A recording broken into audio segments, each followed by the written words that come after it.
बिस्मिल्लाहिर्रहमानिर्रहीम।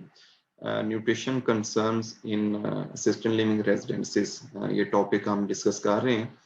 और अब इसका component which is related to special medical concerns which can also influence the nutritional status, इसको भाई हम एड्रेस करने जा रहे हैं। जैसा कि मैं आपसे पहले भी ये बात कर चुका हूँ कि असिस्टेड लिविंग रेजिडेंसीज के अंदर हेल्थ केयर प्रोफेशनल्स की कोई लंबी चौड़ी टीम अवेलेबल नहीं होती, just like in nursing homes कि जहाँ पे डिफरेंट टाइप के असिस्टेंट्स जो हैं वो भी अवेलेबल होते हैं।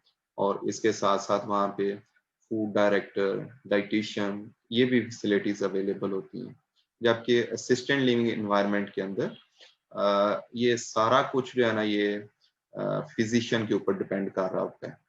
और यूजुअली वहाँ पे जो फिजिशियंस हैं, they should not assume that nutritional health of residents will be monitored as it would be in a nursing home.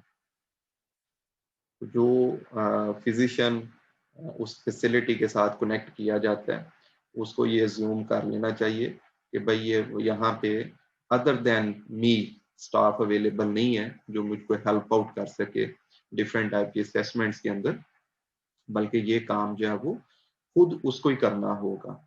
तो स्पेशली वेट और न्यूट्रिशनल इनटेक, इसके रिलेटेड ही और she should be more aware, और उसको इसकी monitoring और इसकी interpretation जो है अपनी जिम्मेदारी के तौर पे लेते हुए करनी चाहिए।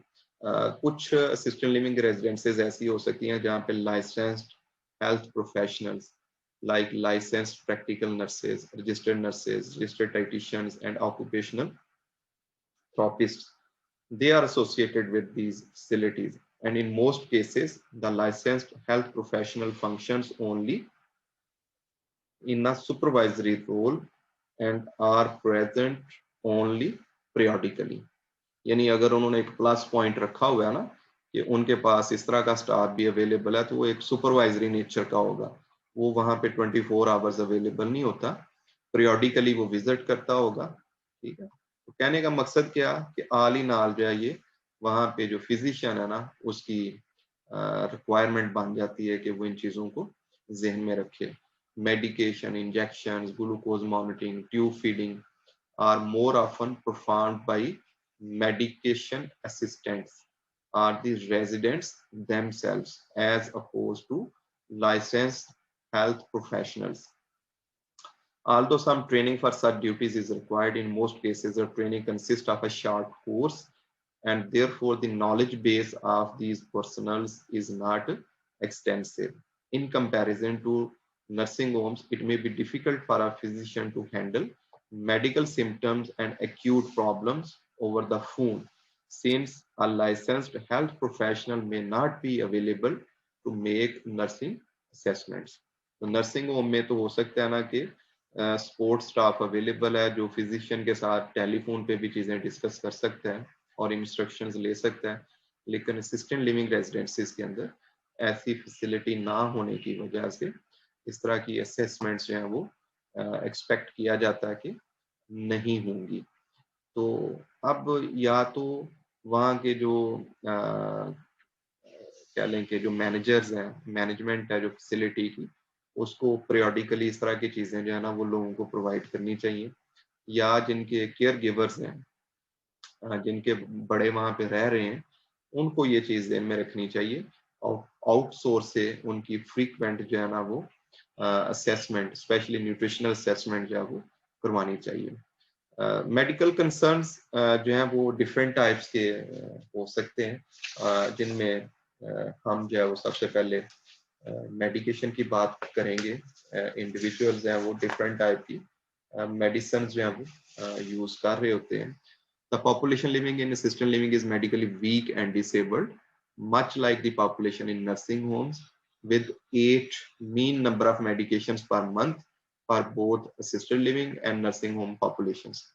ये दोनों में तकरीबन कॉमन एक चीज पाई जाती है, चाहे वो नर्सिंग होम है चाहे असिस्टेड लिविंग रेजिडेंस है, कि वहाँ की जो पॉपुलेशन है वो मेडिकेशन के ऊपर रहती है और on an average 8 number of medicine जो है ना वो पर मंथ यूज कर रहे होते हैं।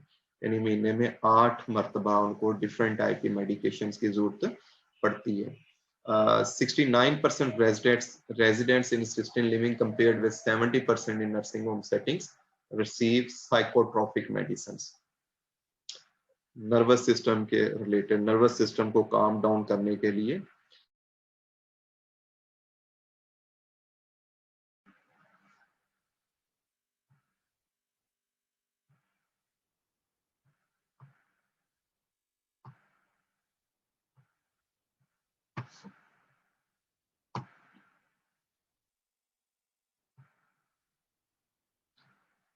एक सर्वे के मुताबिक 39% जो रेजिडेंट्स हैं असिस्टेंट लिविंग रेजिडेंसीज के अंदर, they are taking medications related to hypertension, 31% related to heart diseases, 29% related to dementia, 17% related to arthritis, and 16% are using medicines related to the diabetes.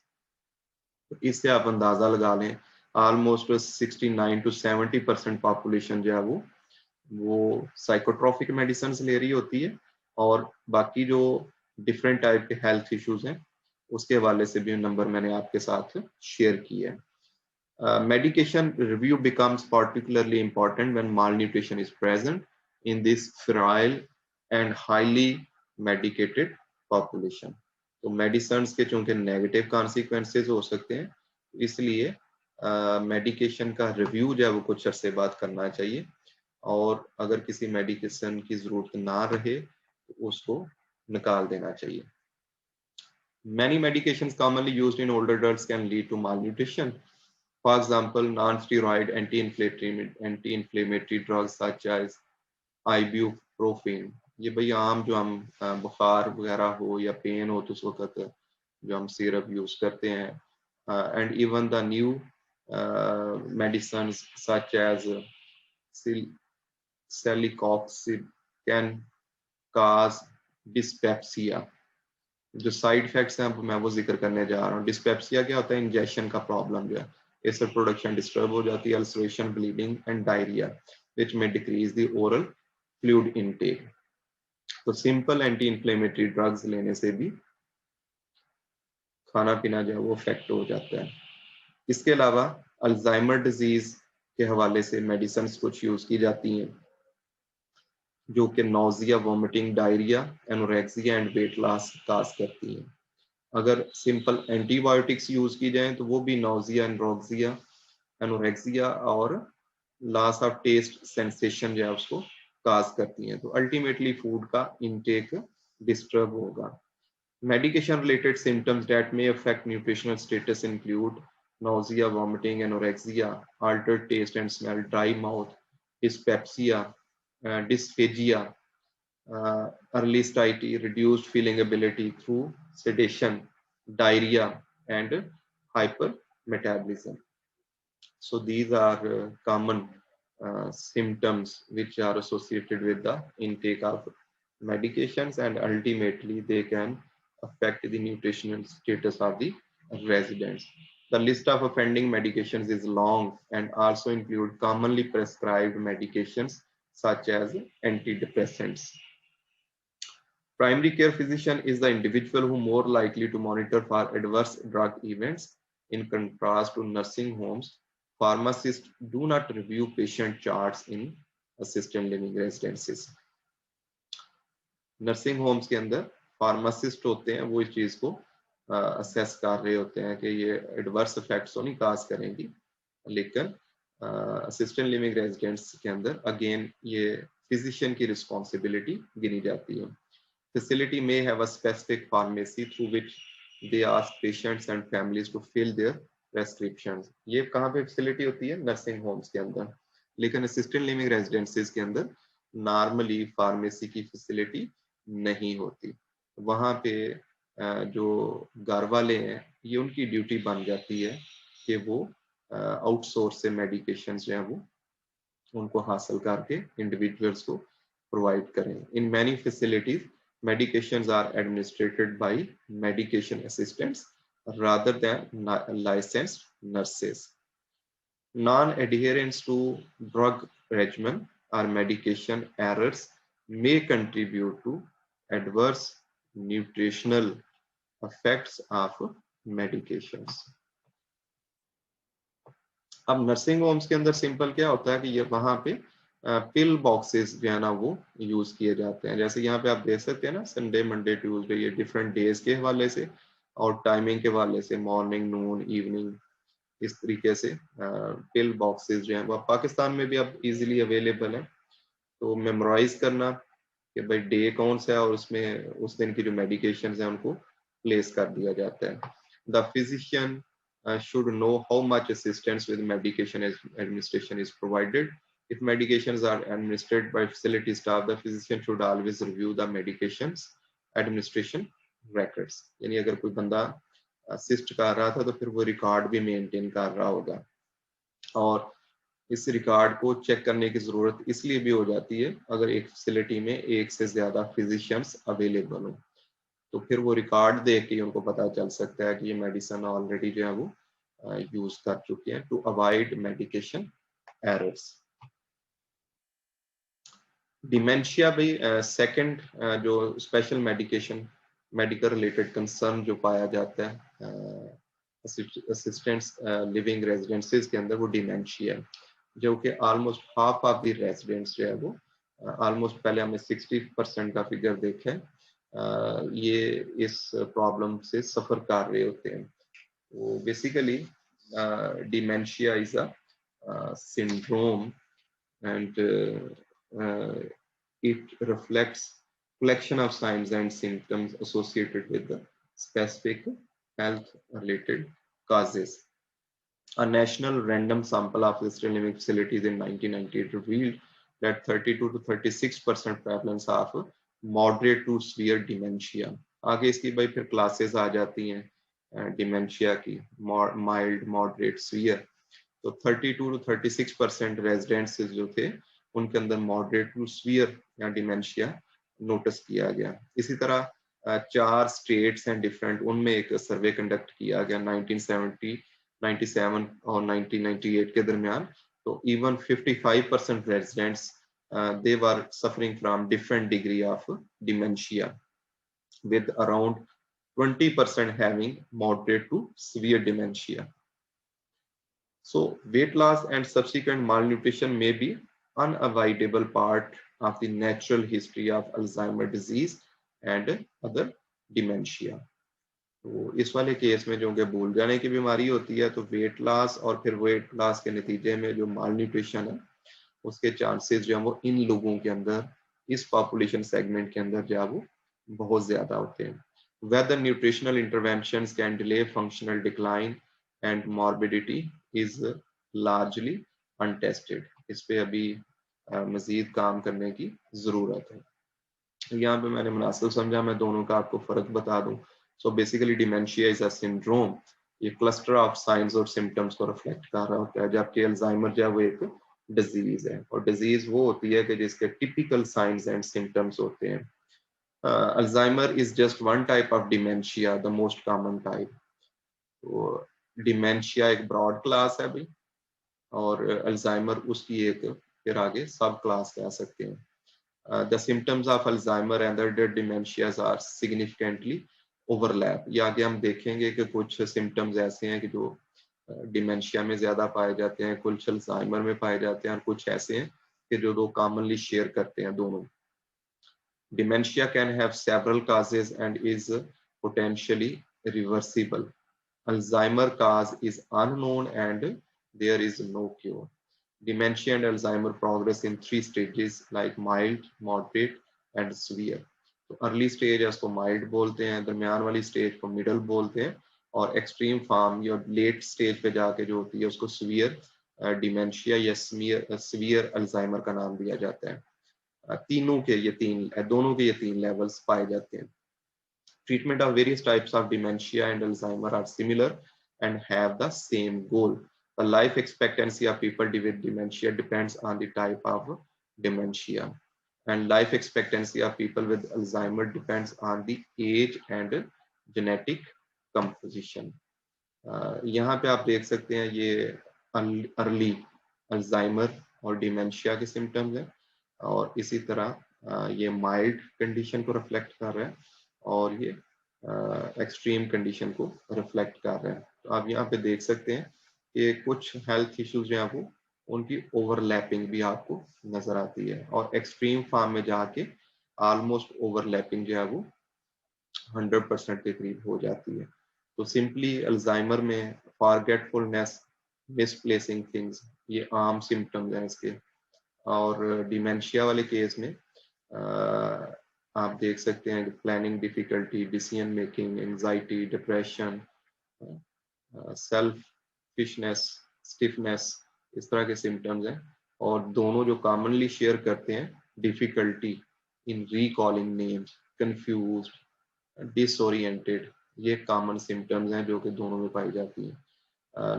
जब मॉडरेट स्टेज आती है तो उसमें depression, increase risk for wandering, इधर उधर घूमना, great memory loss, increase confusion, worsening judgment, confusion about orientation, difficulty in planning, decision making, ये चीजें जो है वो कॉमन हो जाती हैं। जबकि anxiety, स्लोलेसनेस, impulsive behavior, hallucination, disregarding manners, selfishness, stiffness, ये आम सिम्टम्स हैं। जबकि एडवांस फॉर्म जो है इसकी या लास्ट स्टेज जो है इसमें आप देखें तो ऑलमोस्ट सारी चीजें जो है वो दोनों केसेस में, अल्जाइमर के केस में भी और डिमेंशिया के केस में भी ओवरलैप करती है। तो इसलिए इसको नंबर वन इसको अंडरस्टैंड करना जरूरी है। Behavioural and observational data from subjects with Alzheimer disease indicate that weight gain is associated with the reduced risk of mortality। यानी वो इंडिविजुअल्स जिन्होंने अल्जाइमर के दौरान वेट गेन किया, चाहे वो भूल के ये भूल जाते होंगे ना कि खाना खाया है नहीं खाया और दोबारा खा लेते होंगे, तो इस वाले केस में they have gained the weight and ultimately they have less mortality rate. और वो इंडिविजुअल्स जो ये भूल जाते होंगे कि खाना खा लिया हुआ जबकि नहीं खाया हुआ और वो नहीं खाने जा रहे, तो इट मीन्स उनका इनटेक जो है वो लोअर साइड पे रहता होगा और उनका वेट जो है वो डाउन होने की वजह से they were more prone to mortality। Causes of weight loss and malnutrition in early stage of Alzheimer may range from simple food unavailability and abnormal eating behaviors to taste and smell dysfunction, the effects of inflammatory mediators, and dysregulation of the delicate balance between the energy intake and energy expenditures. Whereas in later stage of the disease, feeding dependence and dysphagia become more prominent factors in the occurrence of malnutrition। शुरू में तो simple चीजें जो है वो भूलने के साथ एसोसिएटेड हैं, टेस्ट के साथ एसोसिएटेड है, उनके अंदर डिसफंक्शन होने की वजह से जो है वो इनटेक प्रॉपर नहीं हो रहा या एनर्जी और एक्सपेंडिचर्स का बैलेंस जो है वो प्रॉपर मेंटेन नहीं हो रहा। लेकिन लेटर स्टेज पे चीजें जो है वो डिपेंड कर रही होती हैं कि फीडिंग डिपेंडेंस कितनी है। तो फीडिंग असिस्टेंट जो है वो अगर अवेलेबल है तो मे बी फीडिंग बेहतर होती होगी, लेकिन अगर ये सहूलत नहीं होगी तो हो सकता है कि वो इंडिविजुअल कई कई दिन जो है ना वो प्रॉपर इनटेक ना लेता हो। इसी तरह अगर उसको डिफिकल्टी हो रही है खाने पीने में, निगलने में, swallow करने में, तो उससे भी उसका न्यूट्रिशनल स्टेटस जो है वो कंप्रोमाइज होने के चांसेस हैं। Patients in the mild to moderate stage of Alzheimer disease usually benefit greatly from the prepared meals and social interaction that accompany mealtime in an assisted living environment। तो अगर individuals हैं वो mild to moderate stage पे हैं, extreme stage पे नहीं है या लास्ट स्टेज पे नहीं है, वहां पे उनको सोशलाइज करना, सोशल इंटरेक्शन प्रोवाइड करना और बने बनाए खाने प्रोवाइड करना, ये एक अच्छी इंटरवेंशन हो सकती है। Facility staff should ensure that patients attend meals and encourage them to stay until the end of meal। क्योंकि एंड तक वो स्टे करेंगे तो हो सकता है वो ज्यादा इनटेक कर लें। Most part getting patients with dementia to eat is a process of trial and error।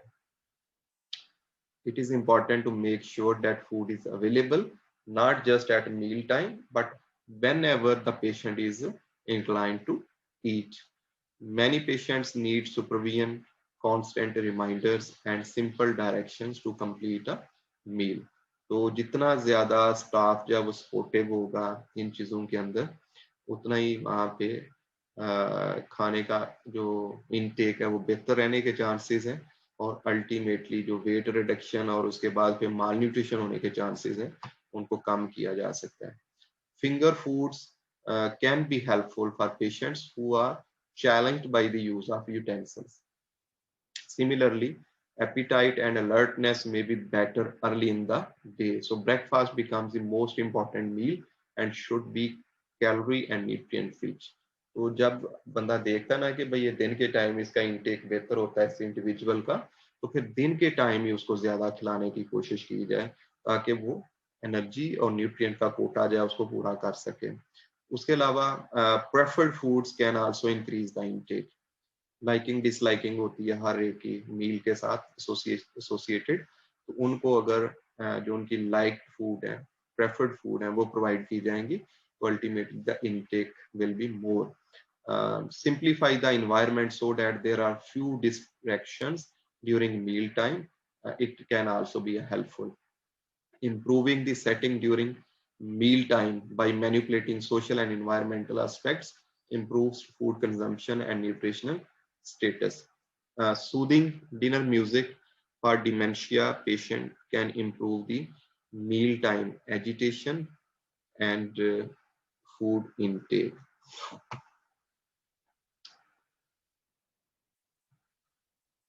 Taken together, these studies, although few in number and scope of intervention, suggest that a nutritional intervention that seeks to enhance the hedonic reward during mealtime may significantly benefit Alzheimer patients who are at risk of nutritional decline.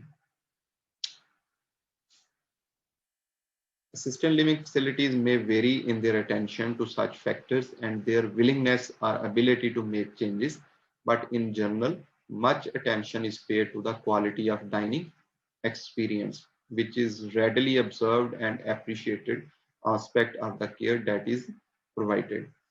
As Alzheimer's disease becomes more advanced and patients require more assistance with eating, including hand feeding and altering food consistencies to minimize aspiration due to dysphagia, the assisted living facility may not be able to provide the degree of assistance needing to maintain adequate nutrition. So ultimately, in this case, the patients with extreme Alzheimer disease, they can be referred to the nursing homes for better care. Depression is also a common problem and is considered one of the main reason of unintentional weight loss. In a survey conducted in 4 states of the USA, the prevalence of depression was around 13%, while 18 to 37% of residents displayed symptoms of depression without meeting the criteria for depression. Clinicians should consider depression as a cause of malnutrition and weight loss.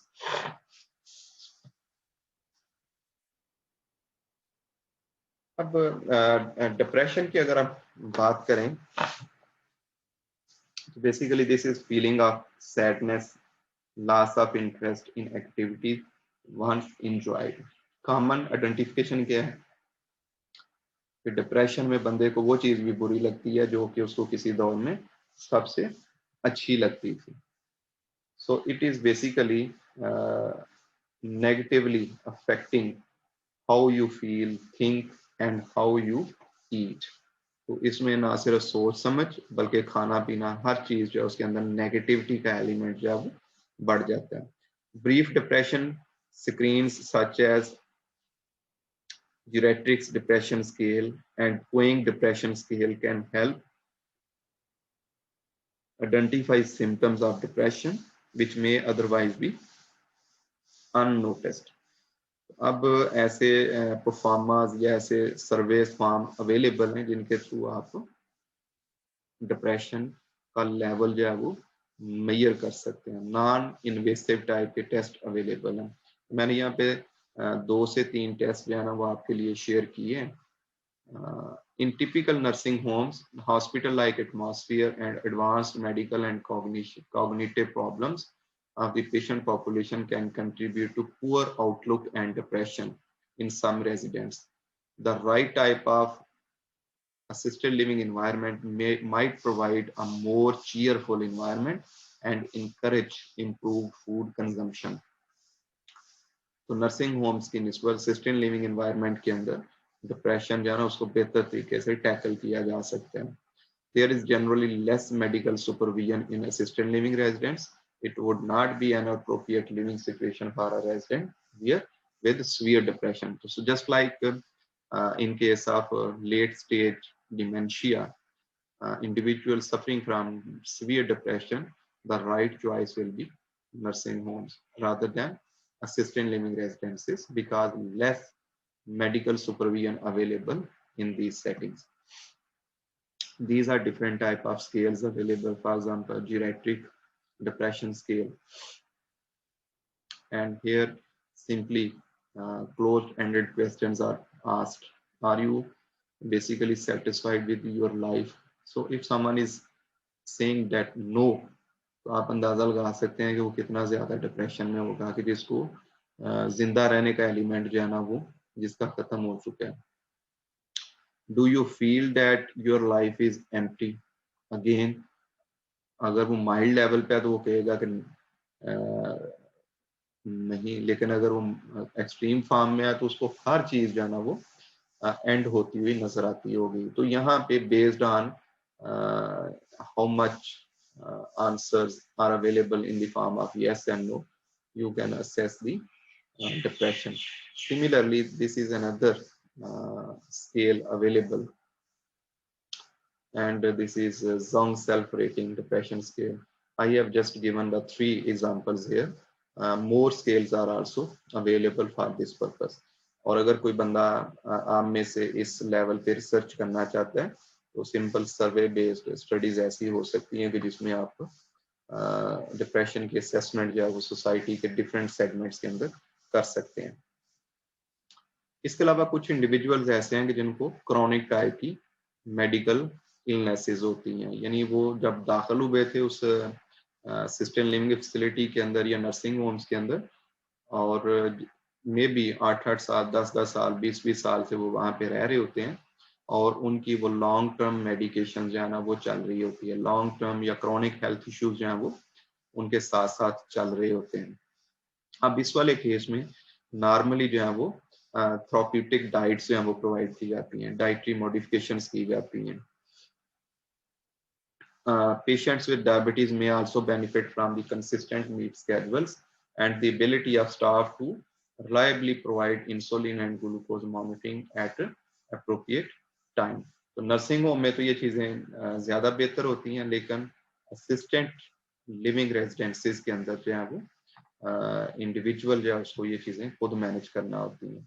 A period of rehabilitation in a skilled nursing facility may be necessary to stabilize their medical and nutritional conditions in a more supervised setting where speech language pathologists, occupational therapists, and registered dietitians are available on site for assessment and interventions. Again, these type of health professionals are not available in assisted living residences. So ultimately, such type of health issues may be compromised. अब last component भाई इसका हम देखने जा रहे हैं कि कैसे भाई हम कंडीशंस को ऑप्टिमाइज करें या न्यूट्रिशनल स्टेटस को ऑप्टिमाइज करें. और अल्टीमेटली जो हमारा गोल है वो ये है कि हम चाहते हैं कि वहाँ पे वेट रिडक्शन ना हो, और वेट रिडक्शन नहीं होगी तो अल्टीमेटली अंडर न्यूट्रिशन जो है उसके कम चांसेस होंगे और हाई मॉर्टेलिटी जो है इस वक्त जो यहाँ पे पाई जाती है उसको किसी हद तक कम किया जा सकता है. सो मेन इसमें क्या करना होगा, identification and addressing these concerns requires input from the primary care physicians and other appropriate healthcare professionals like registered dietitians, speech language pathologists, occupational therapists, and is also subject to the influence of governmental regulations and oversight. तो अब या तो फिर वहाँ पे regulations को इतना strong कर दिया जाए कि असिस्टेड लिविंग रेजिडेंसीज जो हैं इनको भी अपना हेल्थ केयर प्रोफेशनल्स जो हैं उनको ज़्यादा से ज़्यादा इन्वॉल्व करना चाहिए. The complexity of addressing the diverse needs of assisted living residences can potentially worsened by inconsistencies in government oversight and license regulations. No doubt ये facilities जो हैं वो रेगुलेट की जाती हैं लाइसेंस के थ्रू, लेकिन फेडरल गवर्नमेंट की तरफ से कोई खास क्राइटेरिया जो है वो या मैंडेटरी स्टैंडर्ड्स जो है ना वो एग्जिस्ट नहीं करते, और ये स्टैंडर्ड्स जो हैं वो बेसिकली स्टेट टू स्टेट जो हैं वो डिफर करते हैं. हम आगे एक सर्वे का आउटकम भी देखेंगे कि जिसमें 9 डिफरेंट स्टेट्स के अंदर जो है वो डिफरेंट फैसिलिटीज को जो है वो विजिट करके देखा गया कि किस तरह की, और आप देखेंगे कि उसमें एक ह्यूज वेरिएशन जो है वो नजर आती है. मोस्ट ऑफ द स्टेट्स, दो not all, provide license and other regulations for assisted living facilities, but their extent and scope differ considerably by the states.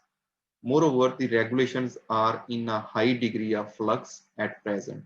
Most states have recently revised their regulations or report that they are currently working on revision.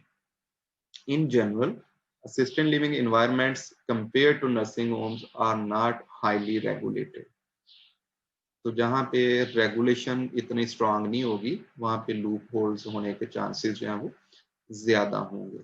और इसके पीछे philosophy क्या है? The philosophy of assisted living begins with the key principle of maximizing autonomy for the residents, यानी उनको maximum आज़ादी दी जाती है. इसके अंदर ज्यादा रिस्ट्रिक्शंस इम्पोज करना कह लेंगे इसका बेसिक प्रिंसिपल नहीं है. With this autonomy extending to the individuals and corporations that operate the facilities. तो रेजिडेंट्स को भी ऑटोनॉमी हासिल है और वो सेटिंग्स जो है उनको भी काफी हद तक इसमें ऑटोनॉमी हासिल है. Lack of regulation helps to keep the cost affordable, क्योंकि जितनी ज्यादा रेगुलेशंस होंगी, जितनी ज्यादा प्रोफेशनल्स के बारे में मैंडेटरी रिक्वायरमेंट्स होंगी, इसकी कास्ट जो है वो बढ़ती जाएगी. तो ultimately we can say that lack of regulation helps the cost affordable and seems to promote a home-like environment, but the lack of professional staff and minimal attention to patient assessment may not be readily appreciated by the community physicians. In particular, state regulations for food and nutrition services are highly variable. For example, in case of North Carolina, in order to be licensed as an adult care home, an assisted living facility must serve each resident 3 nutritionally adequate palatable meals a day at regular hours, with at least 10 hours between the breakfast and the evening meals. अब north Carolina state में फिर भी हमें वहाँ पे खाने पीने के हवाले से कुछ रेगुलेशंस मिलती हैं. There are specific requirements for the number of servings of milk, fruit, vegetable, eggs, protein, cereal, bread, fats, and water, and menus for therapeutic diets need to be planned or reviewed by a registered dietitian. तो अब हम आगे देखते हैं, एक सर्वे किया गया जिसमें 5 स्टेट्स जो है ना वो ऐसी भी मिली हैं कि जिनमें specific regulations related to the food and nutrition जो है वो एग्जिस्ट नहीं करती. 11 facility assisted living facilities from 11 states were evaluated for 3 major categories: what food service and presentation is available, either the food is nutritionally adequate, and medical and functional requirements. The majority of states had 1 or more regulations regarding safe food handling. तो कुछ parameters ऐसे हैं कि जो majority of states में मिलते हैं, जैसे सेफ फूड हैंडलिंग की प्रोविजन जो है वो इन 11 स्टेट्स के अंदर जो है वो मिलती है. Requirements about the number and nutritional content and standard composition of meals served and availability of therapeutic diets were specified by majority of the states. In contrast, allowances for tube feeding or textural changes in food were not commonly defined. There were no requirements for nutritional assessment and food intake monitoring. So food and nutrition related regulations for a sample of 11 states. Here you can see Alaska, Arizona, California, Florida, Iowa, North Carolina, North Dakota, Pennsylvania, Texas, Oath and West Virginia. तो ये 11 states हैं जिनके अंदर different type की regulations जो हैं वो देखी गई हैं और उनकी एक्सप्लेनेशन भी यहाँ पे लिखी गई है. तो food service and perception preservation इसके हवाले से, न्यूट्रिशन रिलेटेड कुछ चीजें हैं उसके हवाले से, फूड सेफ्टी आप देखें तो यहाँ पे except Alaska and West Virginia almost 9 states के अंदर जो है ना वो आपको कंप्लायंस नजर आता है कि जो फूड सर्व की जाती है उसके खास टेम्परेचर होता होगा, इसके लिए खास किस्म का एनवायरनमेंट या एम्प्लॉयज जो है उनकी हेल्थ का ख्याल रखा जाता है, पर्सनल हाइजीन का ख्याल किया जाता है और हैसब की रिक्वायरमेंट्स को पूरा किया जाता है. तो इसी तरह न्यूट्रिशनल एडिक्वेसी की अगर हम बात करें न्यूट्रिशन रिलेटेड क्राइटेरिया में, तो इसमें हमें एरिजोना, कैलिफोर्निया और यहाँ पे आपको document number of meals, snacks, maximum amount of time between dinner and breakfast. तो percentage of states meeting standards almost 73% states they are meeting the standards. अब यहाँ भी ये देखें 9% सिर्फ स्टेट्स जो है ना वो इसको फॉलो कर रही है. एक स्टेट जो है वो पेंसिल्वेनिया वो देख रही है कि जो मील कंजम्पशन है उसको मॉनिटर किया जाए ताकि इनटेक जो है ना मील टाइम्स पे उसको असेस किया जा सके. इसी तरह मेडिकल रिलेटेड कंसिडरेशंस जो हैं उसमें भी आप देखें और nutrition assessment by registered dietitian ये देखें 0% इसके अंदर कंप्लायंस नजर आती है. So again, there is a variation in different states regarding these parameters. International वहाँ पे एक joint commission accreditation of healthcare organization develop की गई है जो कि nutritionally balanced meal का ख्याल कर रही है और ये emphasize कर रही है कि registered dietitian जो है उसको मेन्यू को रिव्यू करना चाहिए nutritional adequacy के लिए और average daily number of servings जो है वो कितनी होंगी और USDA की फूड गाइड पैरामीटर के हवाले से होनी चाहिए. इसी तरह एक और ऑर्गेनाइजेशन है assisted living federation of America, वो भी कंज्यूमर गाइड प्रोवाइड कर रही है और इस सिलसिले में चेक लिस्ट प्रोवाइड करती है कि जब कोई बंदा असिस्टेड लिविंग की फैसिलिटी को ऑप्ट करना चाहता है तो वहाँ की फूड सर्विसेज को चेक लिस्ट के थ्रू वेरीफाई कर लें. न्यूट्रिशनल हेल्थ का अगर हम डिटर्मिनेंट्स देखें तो यहाँ पे डिफरेंट टाइप के डिटर्मिनेंट्स हैं जो कि असिस्टेड लिविंग रेजिडेंसीज के अंदर जो है वो रोल प्ले करते हैं. इसमें culture, physical environment, medical conditions, intrapersonal environment और हेल्थ रिलेटेड सर्विसेज हैं. इनको काइंडली आप गो थ्रू कर लीजिएगा. वॉच डॉग्स की फैसिलिटी होनी चाहिए भाई जो कि मॉनिटर कर सके और क्लाइंट्स की कंप्लेंट्स को और गवर्नमेंट जो अदारे हैं उनकी कंप्लेंट्स को एड्रेस कर सके. So these are suggested readings and some are the video tutorials available. Links have been provided for your convenience. So you can go through, even you can see the old age home in Pakistan. This is the documentary and it will provide excellent comparison between facilities available to we people as well as to the